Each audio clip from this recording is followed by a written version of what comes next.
اے کملی میں لپٹنے والے، رات کو قیام کیا کرو مگر تھوڑی سی رات، یعنی نصف رات یا اس سے کچھ کم قیام کرو یا کچھ زیادہ، اور قرآن کو اچھی طرح ٹھہر ٹھہر کر پڑھا کرو۔ ہم ان قریب تم پر ایک بھاری فرمان نازل کریں گے، کچھ شک نہیں کہ رات کا اٹھنا نفس کو سخت پامال کرتا ہے، اور اس وقت ذکر بھی خوب درست ہوتا ہے۔ دن کے وقت تو تمہیں اور بہت سے شغل ہوتے ہیں، تو اپنے پروردگار کے نام کا ذکر کرو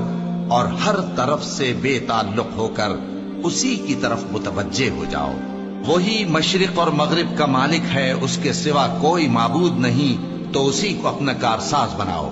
اور جو جو دل آزار باتیں یہ لوگ کہتے ہیں ان کو سہتے رہو، اور خوبصورتی سے ان سے کنارہ کش رہو، اور مجھے ان جھٹلانے والوں سے جو دولت مند ہیں سمجھ لینے دو، اور ان کو تھوڑی سی مہلت دے دو۔ کچھ شک نہیں کہ ہمارے پاس بیڑیاں ہیں اور بڑی زبردست آگ ہے،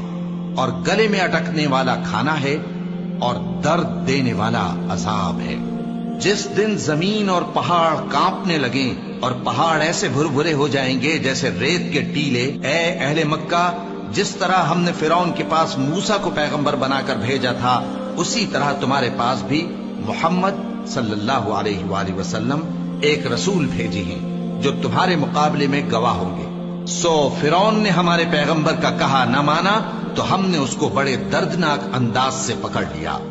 اگر تم بھی ان پیغمبر کو نہ مانو گے تو اس دن سے کس طرح بچو گے جو بچوں کو بوڑھا کر دے گا، جس سے آسمان پھٹ جائے گا۔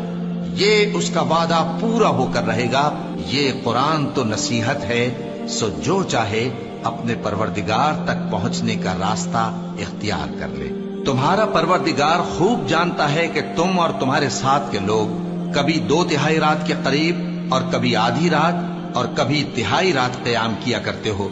اور اللہ رات اور دن کا اندازہ رکھتا ہے۔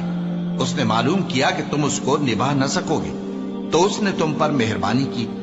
پس جتنا آسانی سے ہو سکے اتنا قرآن پڑھ لیا کرو۔ اس نے جانا کہ تم میں بعض بیمار بھی ہوں گے، اور بعض اللہ کے فضل یعنی معاش کی تلاش میں ملک میں سفر کریں گے، اور بعض اللہ کی راہ میں لڑیں گے، تو جتنا آسانی سے ہو سکے اتنا قرآن پڑھ لیا کرو، اور نماز قائم کرتے رہو، اور زکوٰۃ ادا کرتے رہو، اور اللہ کو نیک نیتی سے قرض دیتے رہو، اور جو عمل نیک تم اپنے لیے آگے بھیجو گے اس کو اللہ کے ہاں بہتر اور صلے میں بہت عظیم پاؤ گے،